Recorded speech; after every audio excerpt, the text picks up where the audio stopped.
आप सभी को जय मसीह की। और परमेश्वर पिता का धन्यवाद हो कि परमेश्वर ने एक और मौका हमारे जीवन में दिया कि हम उसकी उपस्थिति में आएँ और उसके पवित्र वचन से कुछ और बातों को सीखें और उसको उन बातों को अपने जीवन में लागू करें। आइए प्रार्थना करते हैं।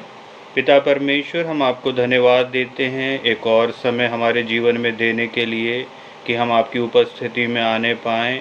और पिता परमेश्वर, हम अपने आप को आपके सामने नम्र दीन करते हुए अपने अपराधों के लिए आपसे क्षमा चाहते हैं। प्रभु यीशु मसीह, आपका पवित्र लहू हम में से हर एक को धो के शुद्ध करे, पवित्र करे और हमें आशीषित करें।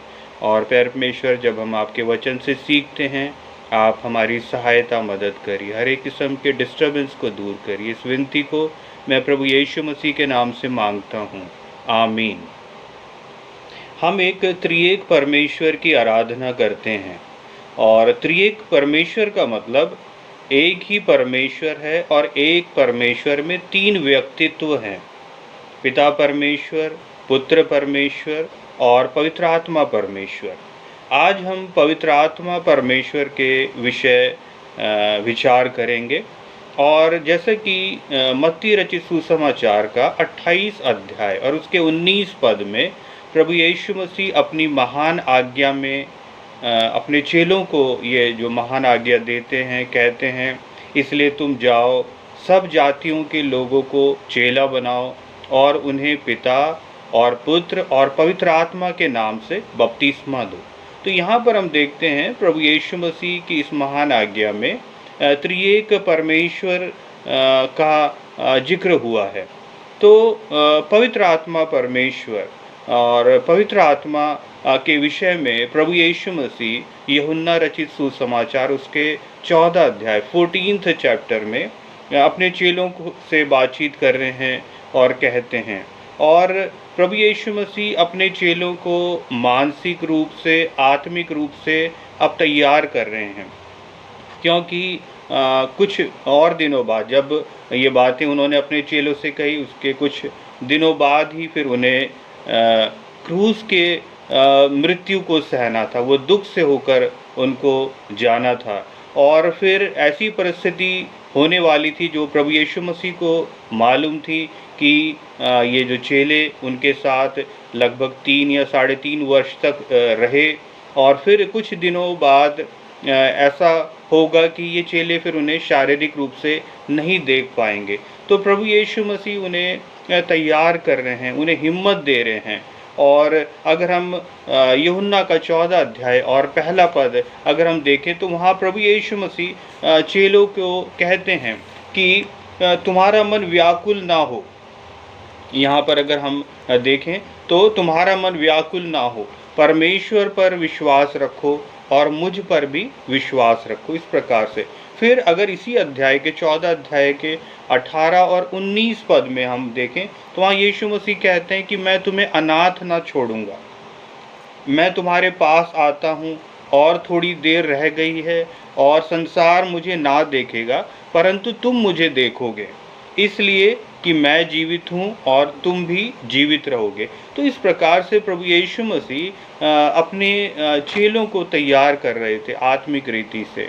और इस तैयारी में प्रभु यीशु मसीह एक वायदा करते हैं चेलों से, और वो वायदा क्या है कि वो सहायक आएगा, मैं पिता से विनती करूँगा। 14 अध्याय और उसका अगर हम 16 और 17 पद पढ़ें तो यहाँ पर लिखा है, प्रभु यीशु मसीह अपने चेलों से कह रहे हैं, मैं पिता से विनती करूँगा और वो तुम्हें एक और सहायक देगा कि वो सर्वदा तुम्हारे साथ रहे, अर्थात सत्य का आत्मा, जिसे संसार ग्रहण नहीं कर सकता क्योंकि वो ना उसे देखता है और ना उसे जानता है। तुम उसे जानते हो क्योंकि वो तुम्हारे साथ रहता है और वो तुम में होगा। तो यहाँ पर हम देखते हैं कि प्रभु यीशु मसीह इस वायदे को करते, इस प्रतिज्ञा को करते हैं अपने चेलों से कि एक सहायक उन्हें दिया जाएगा और वो सहायक पवित्र आत्मा है। और पवित्र आत्मा सिर्फ विश्वासियों के लिए ही है और हर एक विश्वासी को ये परमेश्वर की ओर से, प्रभु यीशु मसीह की ओर से दिया जाता। हर एक वो जन जिसने प्रभु यीशु मसीह उसको अपने जीवन में प्रभु और स्वामी माना है और प्रभु यीशु मसीह के द्वारा उद्धार पाया है, उनके लिए ही पवित्र आत्मा दिया गया है। और पवित्र आत्मा के द्वारा परमेश्वर की उपस्थिति हम अपने जीवन में पाते हैं, अपने जीवन में उस उपस्थिति को देखते हैं, महसूस करते हैं। और अगर हम यहाँ पर देखें तो यहाँ पर प्रभु यीशु मसीह जब इनसे बातचीत कर रहे हैं अपने चेलों से, और क्या कहते हैं कि वो जो सहायक है, वो जो पवित्र आत्मा है, वो सर्वदा हमारे साथ रहेगा। उन चेलों के साथ जब उन्होंने बोला कि सर्वदा तुम्हारे साथ रहेगा, इसका मतलब पवित्र आत्मा हमेशा हमारे साथ रहता है। और ऐसा नहीं कि सिर्फ संडे को साथ में रहता है, ऐसा नहीं कि जब हम प्रार्थना करते हैं या बाइबल पढ़ते हैं और या उपवास प्रार्थना में समय बिताते हैं तभी साथ में रहेगा, नहीं, हमेशा पवित्र आत्मा हमारे साथ रहता है। और वास्तव में पवित्र आत्मा के द्वारा परमेश्वर हमारे साथ में रहता है। तो परमेश्वर, क्योंकि पवित्र आत्मा परमेश्वर है और ये त्रिएक परमेश्वर का एक व्यक्तित्व है, तो इस प्रकार से हम देखते हैं कि प्रभु यीशु मसीह अपने चेलों को ये तैयार कर रहे थे। और इस तैयारी में, क्योंकि कहीं चेले फिर मायूस ना हो जाएं और वापस ना लौट जाएं, घबरा ना जाएं, तो प्रभु यीशु मसीह उनको बहुत तरीके से उनको तैयारी दे रहे थे, क्योंकि ऐसा समय उनके पास आने वाला था। और हम देखते हैं कि प्रभु यीशु मसीह जब मनुष्य रूप में थे तो वो मनुष्य तो थे ही, पर परमेश्वर भी थे। और लेकिन मनुष्य रूप में थे तो वो जब चेले थे तो उनके साथ ही वहाँ उसी स्थान में उपस्थित थे, एक स्थान में उपस्थित रहते थे। तो लेकिन परमेश्वर तो सब कुछ जानते थे। जब जक्कई से मिले तो पहली बार मुलाकात हुई तो जक्कई को बोला, हे जक्कई झट उतर आ। और फिर जब हम देखते हैं कि उस गधी के बच्चे पर सवार होकर वो जब खजूरी इतवार के दिन जो हम याद करते हैं कि कैसे प्रभु यीशु मसीह यरूशलेम में प्रवेश कर रहे हैं, तो उससे पहले उन्होंने अपने चेलों से कहा वो पास के सामने वाले गांव में जाओ। तो प्रभु यीशु मसीह परमेश्वर उस समय भी थे जब मनुष्य रूप में वो रहे। और लेकिन यहाँ पर हम देखते हैं कि अब प्रभु यीशु मसीह जो वायदा करते हैं अपने चेलों के लिए, अपने लोगों के लिए, कि अब पवित्र आत्मा के द्वारा दुनिया के हर एक विश्वासी के जीवन में वो उपस्थित रहेंगे और उनकी उपस्थिति उनके जीवन में रहेगी। यहाँ पर वचन जो 14 अध्याय यूहन्ना का और उसका 16वां पद 17वां पद जब हम देख रहे हैं तो यहाँ पर हमने ये देखा, और पवित्र आत्मा के विषय में क्या लिखा है, अर्थात सत्य का आत्मा। तो पवित्र आत्मा सत्य का आत्मा है।